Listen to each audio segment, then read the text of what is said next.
আওয়ামী লীগ একটি দল, তাদেরকে কেন নিষিদ্ধ করা হবে?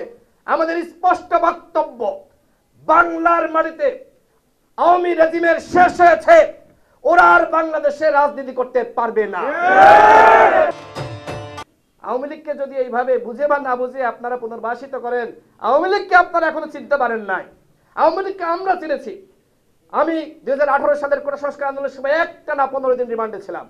আমার হাত বেঁধে, চোখ বেঁধে, আমার পা বেঁধে তারা যেভাবে নির্যাতন করেছে, ওই আওয়ামী লীগ নামধারী পুলিশ লীগ, আমি ওদেরকে চিনি। 7 জানুয়ারি ইলেকশনের পরে আমাকে 2 বার গুম করার চেষ্টা করেছে। গণ অভ্যুত্থানের সময় আমার বাসায় 2 বার অভিযান চালিয়েছে আমাকে গ্রেফতার করার জন্য, আমাদের সভাপতি নুরুল হক নূরকে আটকের পরে। আওয়ামী লীগ কি জিনিস একবার যে ধরা খাইছেন সে কিন্তু বোঝেন। যে রিমান্ডের নির্যাতনের শিকার হয়েছেন, যে কারাভোগ করেছেন, যে জুলুমের শিকার হয়েছে, সে কোনদিন আওয়ামী লীগকে বাংলার মাটিতে আওয়ামী লীগ থাকুক সেটা চাইতে পারে না।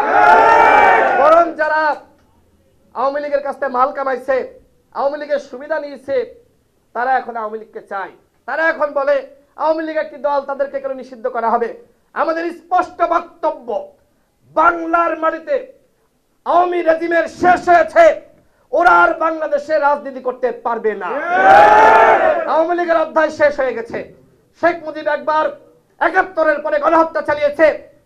জাসদ সহ ওই সময়কার রাজনৈতিক দলগুলোর প্রায় 30,000 নেতাকর্মীকে শেখ মুজিব হত্যা করেছে।